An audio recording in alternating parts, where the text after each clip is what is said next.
material para eles. Professora, o que a gente faz com o material? Achem uma solução. Vocês, por exemplo, podem dividir o material e cada um providenciar uma parte, porque vocês podem rodar o material entre vocês. Mas vocês podem, inclusive, consultar um ao outro. Só que como cada grupo vai estar focado na sua tarefa, se despender uma pessoa para ajudar o outro grupo, é por conta e risco. E não conseguir concluir a sua tarefa, por conta e risco. O que eles não sabem? O que eles não sabem é que eu vou fazer como eu fiz há 1 ano e pouco atrás. São 4 estações de trabalho, né? Eles têm que fazer 4 desafios que são sequenciais. Eles vão começar um problema, eles vão propor uma solução, eles vão planejar essa solução e depois eles vão fazer uma entrega final. Em tese, você, se estivesse num grupo, você teve a ideia. Quando você passa para a parte posterior, já está tudo na cachola, é só continuar, né? Sim. O que eles não sabem é que eu vou trocar. Então, o do grupo... Aí eles vão entregar, porque eu falei assim, vocês vão fazer e vão me entregar, e vocês vão para a segunda etapa. Só que eu não disse para eles que na segunda etapa eu vou trocar, porque você vai ter que trabalhar a segunda etapa a partir da primeira etapa do outro. E assim vai ser a terceira e assim vai ser a quarta. Porque eu venho trabalhando com eles modelos colaborativos. Sim. E em sala de aula, eu pratiquei com eles isso várias vezes. Só que como a mentalidade de prova deles está acostumada, eu respondo a primeira e eu vou continuar respondendo, eu tenho certeza que ninguém está preparado para isso. Isso é pegadinha? Não, isso é realidade. Muitas vezes você é chamada para apresentar um projeto. Aí você não é contratada para aquele projeto. Você é contratada para desenvolver um outro projeto de uma outra pessoa que você nunca viu. E você não quer ser contratado? Você não quer ter esse trabalho, essa remuneração? Você vai dizer, não, eu só trabalho no meu projeto? Não vai falar isso. Logo fora isso, junto, eu tenho, já que eu já desenvolvi, uma folha de avaliação. As informações que você pegou do outro grupo foram suficientes? Você teve que correr atrás de mais informações? Porque a partir da primeira estação, a segunda, a terceira e a quarta, mais a segunda e a terceira, eu quero que eles tenham que rodar entre os grupos e buscar interação. Então, eu estou contando com isso, que as informações não sejam completas na primeira fase, na primeira estação, porque eles estão na fé de que eles vão continuar aquilo ali. Sim. E aí, a hora que eles verem que roda, eles vão ter que correr, eles vão levar 2 estações para se organizar, sabendo que a próxima estação vai ser outro grupo e que tem uma avaliação interpares. Sim. Então, junto com a minha avaliação, eles vão ter que fazer uma avaliação. E essa avaliação vai ter que ser justa. Porque se eles não me contarem que o material que o outro grupo fez foi insuficiente e eles não conseguiram atingir o fechamento da segunda e da terceira tarefa, eles vão perder nota para eles. Eles vão ter que tomar uma decisão. Ou eu falo, olha, eles não fizeram tudo e nós tivemos que correr atrás do prejuízo, talvez por isso nós ficamos atrás, e aí eu vou dar esse desconto do delay, mas também vou dar o desconto do outro grupo, ou eles vão assumir. Aí é uma atitude profissional. E isso não está no currículo. Isso é habilidade. Sim. Isso é atitude. Eles vão ter que decidir na hora o que o grupo quer fazer. Entendeu? Então, eu acho que isso é o futuro. Eu uso uma metodologia de aprendizagem chamada rotação por estações. À medida que eu falo para eles pegarem e consultarem todo o material, eu estou usando uma sala de aula invertida, mas eu estou usando para avaliação e não para ensinar. Nossa, muito bacana, bem legal mesmo o teu relato, Denise. Acho que é uma das metodologias mais inovadoras que eu ouvi até hoje. Muito bacana. Eu falo, eu sou muito fora da caixinha. Não, mas é bacana porque, pelas minhas experiências, eu vejo que quando o professor ele traz esse algo novo, por exemplo, uma aula tradicional é muito normal, pelo menos aqui na universidade, os alunos saindo mais cedo, os alunos olhando o relógio. Essas aulas mais inovadoras, o pessoal fica até o final, né? Não, pode ir, carrega junto. Aqui amanhece muito cedo, 5 horas da manhã já tá sol alto. Mas em compensação, chega essa hora, 5h30, o sol já vai embora. Sim, a gente tem unidade aí, eu trabalho pra Grendene, não sei se você conhece. Já fui algumas vezes aí, mas é linda a cidade. Mas aqui é muito bom, nossa. Maravilhoso. Denise, só para confirmar, então, eu queria só entender a parte da tua visão, por exemplo, daí se tratando desses novos modelos de negócio surgindo, você acredita que tem espaço para os dois modelos, considerando um modelo de sala de aula, onde exista o professor, exista o espaço físico, de interação e tudo mais, um espaço inovador, é claro, e também o espaço online? E tu acredita que haverá essa segmentação, por exemplo, cursos que sejam mais voltados à área de negócios, mais conhecimentos técnicos, geralmente TI também fica mais online, e sim, também vai existir também o espaço físico para atender o perfil de aluno que precisa desse contato, precisa dessa interface com o professor? Olha, eu aposto com você e eu aposto meu diploma nisso. E quando eu aposto o diploma é porque eu tenho muita certeza do que eu estou fazendo, tá? Porque o meu diploma, pelo amor de Deus, eu vivo dele. Eu acho que a gente vai por mais... Deixa eu fazer as contas aqui. 2018, 2019, 2020, 21, 22. 2022, 2023, nós vamos começar a ter no ensino superior estudantes que vieram da nova BNCC primeiro. 2019, 2020, 2021. 2022 começam a entrar no ensino superior os estudantes que fizeram todo o ensino médio no novo ensino médio, aquele novo ensino médio. Então, eles vêm de conceitos como itinerários formativos. Eles vêm com projetos de vida. Eles vêm com 4 grandes áreas de formação, né? Trabalho, eu não lembro mais, eu fiz uma palestra, eu tenho lá, como é educação básica, não fica muito na minha cabeça. Sim. Mas é trabalho, ciência, tecnologia e alguma outra coisa. Cultura. Trabalho, ciência, tecnologia e cultura. E essas áreas, eles já vêm num outro hábito de estudar e de aprender.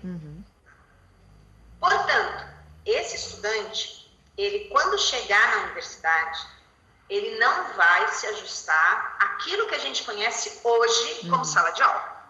Fato. Tá? Fato. O que vai acontecer? Boa pergunta.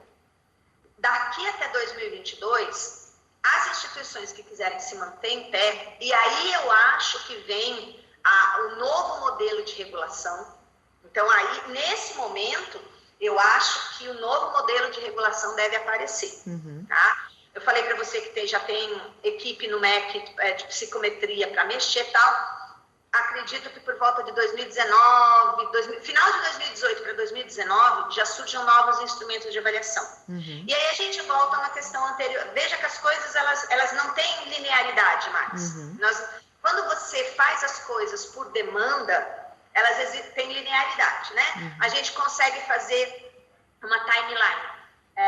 Antes da LDB, diretrizes, instrumento de avaliação, leis sinais, até 2007, 2008, 2009, você consegue fazer uma timeline linear.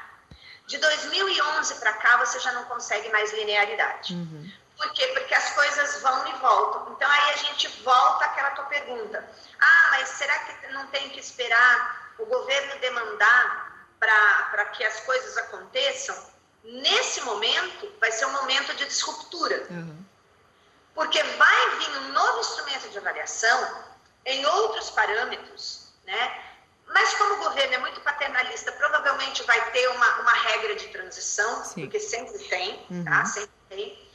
Mas 2024, a gente pode apostar que não vai mais existir isso que a gente tem hoje na sala de aula. Por exemplo, se você pegar... você assiste Netflix? Sim, bastante.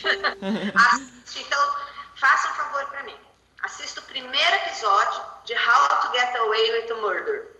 Aquela série que é um grupo de advogados malucos, tudo assassino, tudo encobre assassino e tal.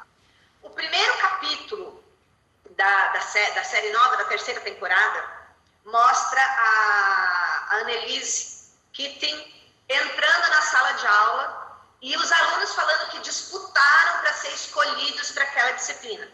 E aí ela entra e mostra ela fala como é a disciplina dela. Aquilo eu acho que vai ser o futuro.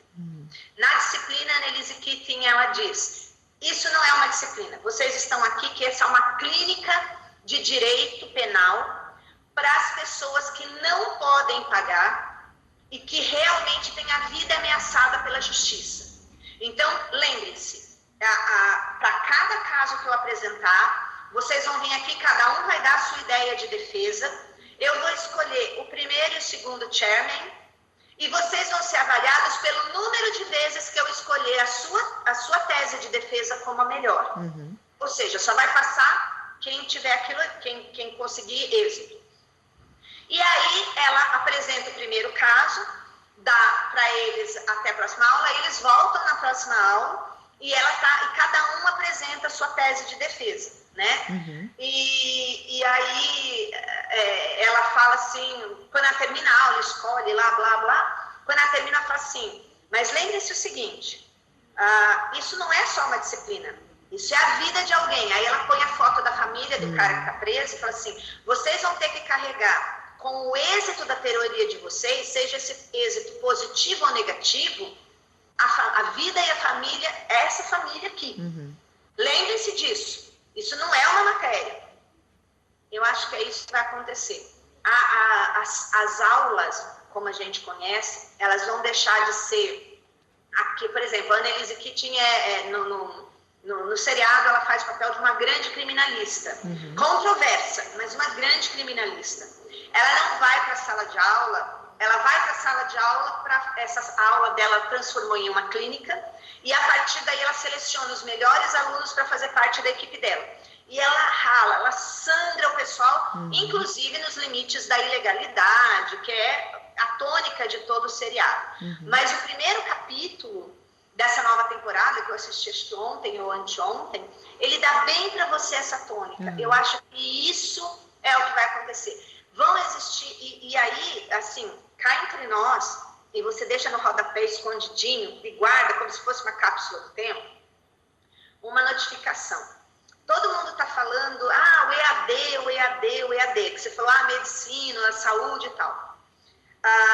O problema é que o EAD no Brasil, ele é tratado como pagamento de diploma. Então, você entra em qualquer lugar, faz... Esses tempos atrás, a Vera viu um curso e falou assim, eu vou me inscrever nesse curso porque eles propõem uma pós-graduação, lato sensu, em, acho que 8 meses, online, por R$ 1.800. Isso é muito menos do que você pagar uma pós-graduação presencial, né?